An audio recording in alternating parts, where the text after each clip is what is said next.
அடிக்கப்பட்டு இழுத்துச் செல்லப்படுகின்ற ஆண்டவருடைய முகத்தை துணிந்து ஒரு பெண் துடைக்கிறார்.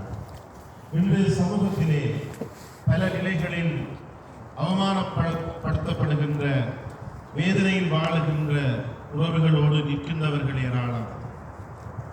அவர்களுடைய உண்மையான கஷ்டத்திலே உடன் நிற்கின்றவர்கள் மிகவும் சொற்பமானவர்களாக இருக்கின்றார்கள்.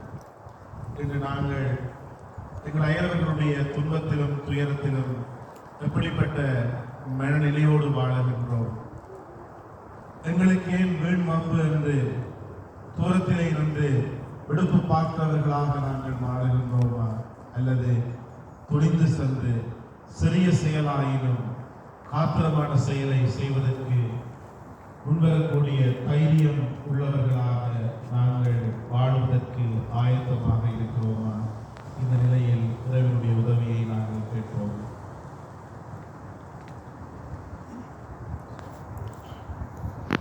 எங்கள் பேரில் தயவாயிரும் சுவாமி, எங்கள் பேரில் தயவாயிரும்.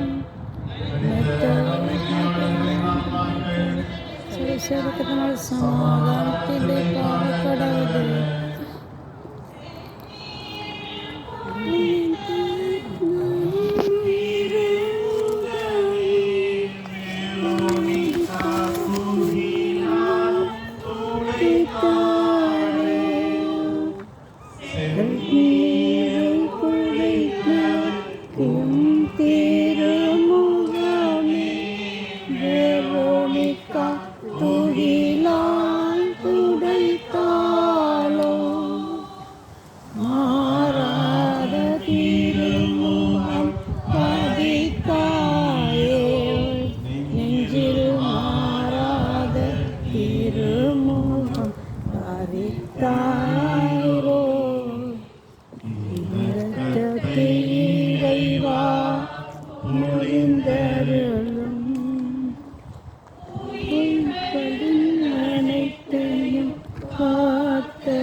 திவ்ய இயேசுவை நாங்கள் உம்மை ஆராதித்து வணங்கி உமக்கு நன்றி அறிந்து ஸ்தோத்திரம் பண்ணுகின்றோம்.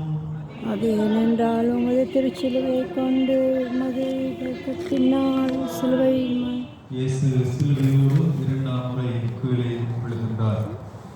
இந்த இயேசு இரண்டாம் முறை கீழே விழுவது வாழ்க்கையிலே எங்களுக்கு ஒரு மிகப்பெரிய பாடத்தை கற்றுக் கொடுக்கிறது.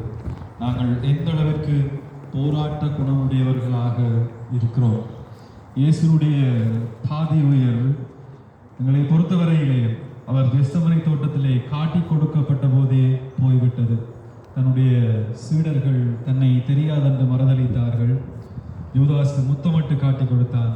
அப்பொழுதே அவருடைய இதயம் உடைந்து அவர் பாதி இறந்து விட்டார்.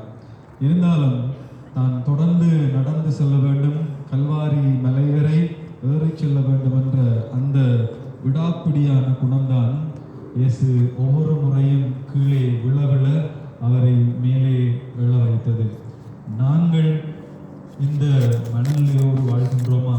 இன்றைக்கு ஒரு சிறிய பிழைக்காக பிரிந்து போகின்ற குடும்பங்கள், ஒரு சிறிய தண்டனையை தாங்கிக் கொள்ள முடியாமல் தூக்கிலே தொங்குகின்ற, தற்கொலை செய்கின்ற இளையோர்கள், பெரியோர்கள், இவ்வாறு வாழ்க்கையிலே போராட்ட குணம் இல்லாத மனிதர்களாக, இல்லாத மனித சமூகமாக நாங்கள் மாறிக்கொண்டிருக்கிறோம். இறைவன் எங்களுக்கு நல்ல மனோதொடனை தர வேண்டும் என்று சொல்லி இந்த நிலையிலே சபித்துக் கொள்வோமாக. எங்கள் பேரில் தயவாயிரும் சுவாமி,